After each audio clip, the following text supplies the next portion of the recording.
5 reasons why you are not working with your dream clients. Number 1, your positioning isn't adding up. So by the time the client comes to you and contacts you, they already have an idea in mind about who you are and how much your work costs. This doesn't necessarily mean you have a price on your website or communicated anywhere online. But just based on the way that you present yourself, the client is going to have a rough idea of the cost of your work. If they come to you and you communicate a price and they say that's too expensive, that means your positioning has failed.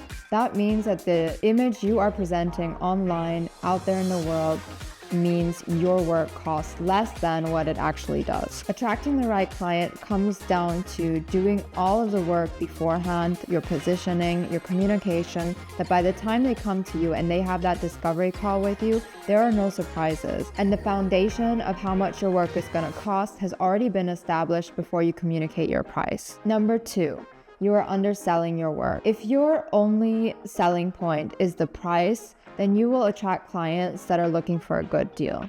Clients that are looking for cheap creative work don't respect the process and don't respect your work to begin with. Otherwise, they would pay more for it.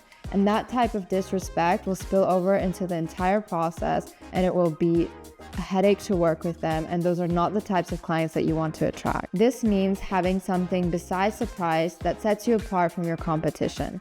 You don't want to be the cheapest option. You want to stand out for other reasons. Increase your pricing if you're attracting clients that don't respect your work and don't respect your price, and you will attract clients that are willing to spend money for good creative work.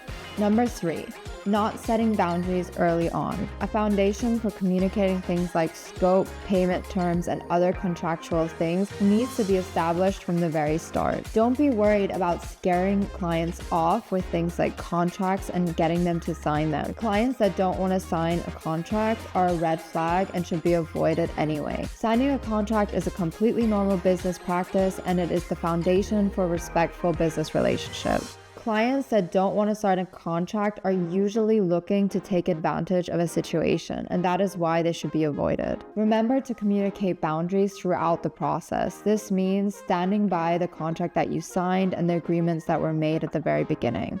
This ensures that the relationship continues to be respectful and that nothing happens where you feel like this client is taking advantage of you. Number 4, you are not building a foundation for long-term partnerships. So yes, money is nice and one-off projects that bring in a lot of money are great, but they are not great long-term. And if you don't establish a relationship that is long-lasting, that money is a one-time thing. It is important when clients come to you to discuss what happens after the project is completed at the very beginning before you even start. By doing this, not only do you establish a foundation of you want to be there for them once the project is completed, and therefore they are more likely to come back to you because you have communicated that, but it also establishes the idea that this isn't just a one-time thing. It is important to discuss who will be handling the work once you have completed your part of the deal. If the client hasn't thought of these things, suggest something.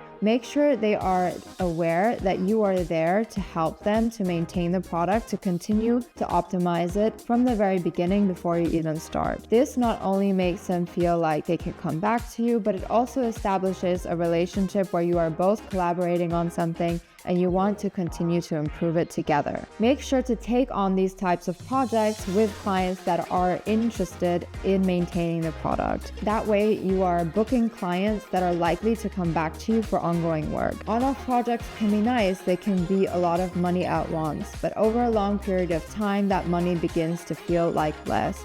And if you have clients coming back to you for smaller work that is ongoing, that sums up to a lot more than those one-off projects. Plus, it is liquidity that is coming in on a regular basis. The goal with your creative business should always be longevity. So you need to think about, how can I be making money for a long period of time? Long-lasting business relationships are the way to do that. And another thing to remember is that your clients are likely to refer you if you do a good job, which means if you are attracting clients from hell, they are going to refer you to other clients from hell. Because usually we hang out with people who are similar to the way we are, and it is the same thing with clients. And you don't want to build a network of clients from hell. So be picky about the clients that you work with. Make sure they are respectful. Make sure they want to pay you what you are worth. And by doing this, you will build a network of clients that want to pay you and respect your work. And that is the goal. If you want to learn more about running a creative business, be sure to check out our course in the description below. Please give us a like and subscribe if you like our content.